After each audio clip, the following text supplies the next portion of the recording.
The number one motivator for us humans is the avoidance of discomfort.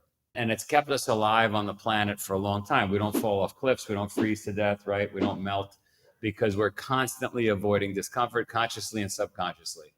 And as parents, it's uncomfortable to take the phone away from your kid or not give your kid a phone at all. It's uncomfortable to have your kid work out every morning. Believe me, I've been doing it for 11 years, waking them up every morning, 7 days a week. It's uncomfortable to make the kids learn a second language. I've been doing it for 11 plus years. It's hard. They push back.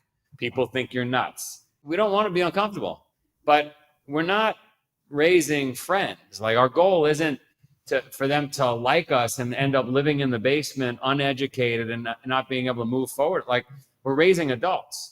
And to raise adults requires you to be extremely uncomfortable, like the obstacles in a Spartan race. So it's okay to do the hard thing with your family. It doesn't matter that people are going to, look at you, including your kids, in a weird way. Like, that's your job. That's what you signed up for. So do your job, because otherwise we're going to, as a species, we're really going to be screwed. I mean, we're already a lot softer than we were 100 years ago, 1,000 years, right? Who could join the Lewis and Clark expedition right now? No one. Talk about that routine, the morning routine you do with your family.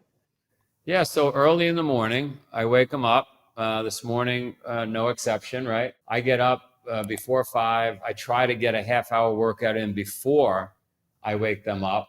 Woke them up this morning, 5:30. I had one of those speakers that tether to your phone through Bluetooth.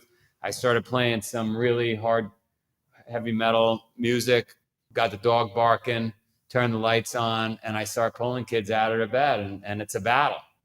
And 5:45, their workout starts. And I figured I'd work out alongside them because I haven't been home for, 10 days. So I'm working out alongside them, and it's a fight. And, my wife's getting things ready for school in the kitchen, and she's looking at me every single day for like I'm a nutcase. And I'm yelling at my daughter to do more pull-ups, and she's not allowed to leave the garage until she gets, like, that's it every single day, everywhere we've lived.